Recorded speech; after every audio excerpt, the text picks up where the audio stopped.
কোরআন শরীফ পড়লে কি খারাপ লাগে? না না, আল্লাহ মানা নবী মানা নয়, নবী মানলে আল্লাহ মানো। তোমার কাছে কমনে পড়ে এটা লিখতালি সব ব্যাগ করে করবো পুরা 3 ঘন্টার ওয়াজ দোহাই তুমি গতবার ভিতরে আগমনে খুশি জমার উঠেছে আসিন আসেন আসেন আসেন নূরে নবীর আগমনে খুশির জোয়ার উঠেছে, নূর নবীর আগমনে খুশির জোয়ার উঠেছে।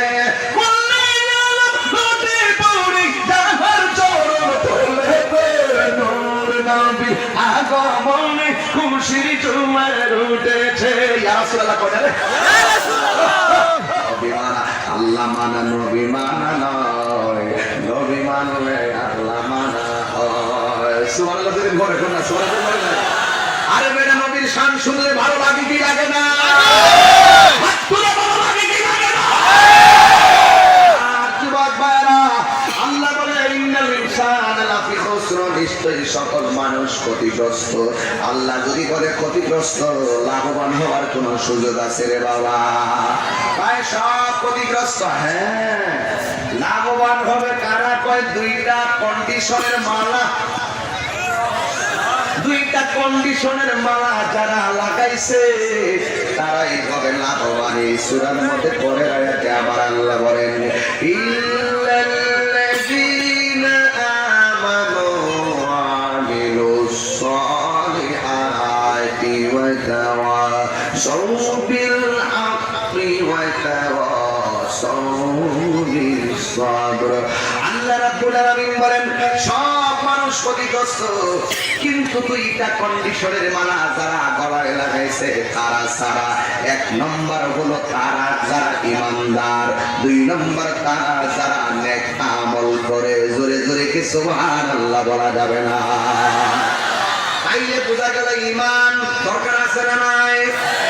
1 নম্বরে ঈমান, 2 নম্বরে নেক আমল। আমলদারের অভাব নাই, কিন্তু নবীর মান্না আমলদারের অভাব খুব কম। এতদিন কইছে কি জানেন নাকি? নবীর হাদিস নিয়ে করছে কানাকানি, এটা সহি, এটা জয়ীফ, এটা মওযু, এই হে জাল হাদিস রে, আল হাদিস রে জাল হাদিস বানায়া বানায়া সহি হাদিস রে দোহাই দিয়া দিয়া এই পাবলিক গুলারে মিসগাইড করে করে সালাফি বানায়া ফলাইতাছে, আহলে হাদিস বানাইতাছে। হাদিসের দোহাই দিয়া কথা কয় আবার হাদিসও মানে না এতদিন। এখন দেখতেছে আশ্চর্য কথা, এতদিন হাদিসের বিরোধিতা করছে, নবীর বিরোধিতা করছে, এখন আল্লাহর কোরআন নিয়েও তামাশা শুরু করছে। ওই দিন দেখলাম এক বক্তা কইল কোরআন শরীফের মধ্যে গলার টায়ের কথা আছে, আর এক বেচারা ওই দিন দেখলাম ওয়াজের মধ্যে কইল কোরআন শরীফের মধ্যে কুমিল্লার কথা আছে। ওই দিন দেখলাম এক বক্তা কইল কোরআন শরীফের গাইবান্ধা জেলার কথা আছে, আর গতকাল দেখলাম এক মৌলবী হাজার হাজার মানুষের সামনে বলতেছে কোরআন শরীফে নাকি দিনাজপুরের কথা আছে। নাউজুবিল্লাহ, নাউজুবিল্লাহ সূরা এইগুলো তামাশা শুরু হয়েছে। কথা বলেন ঠিক কিনা?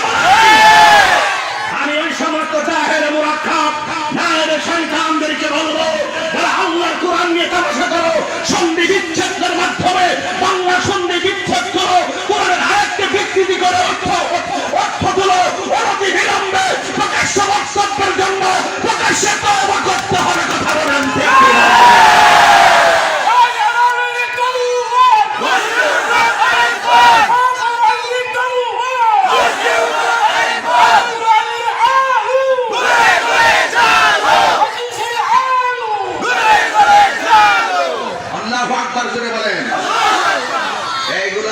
সাবধান থাকবেন, এইগুলো এক এক সময় এক একটা ডেলিভারি দেয় ভাইরাল হওয়ার জন্য। এদিকে তার কোনো পরিচিতি নাই, ওই এরা যখন কোরআন সুন্নাহর বিরুদ্ধে কথা বলবে আর আমরা কোরআন প্রেমিকরা জবাব দিতে যাবো, ফাঁকে দেয় একটু প্রমোট হইব, দেখবেন 2 দিন পরে আমরা মাফ হইব। কথা বলেন না কেন? দেখেন একের পর এক বিস্ফোরক ধার করে কথা বলছে।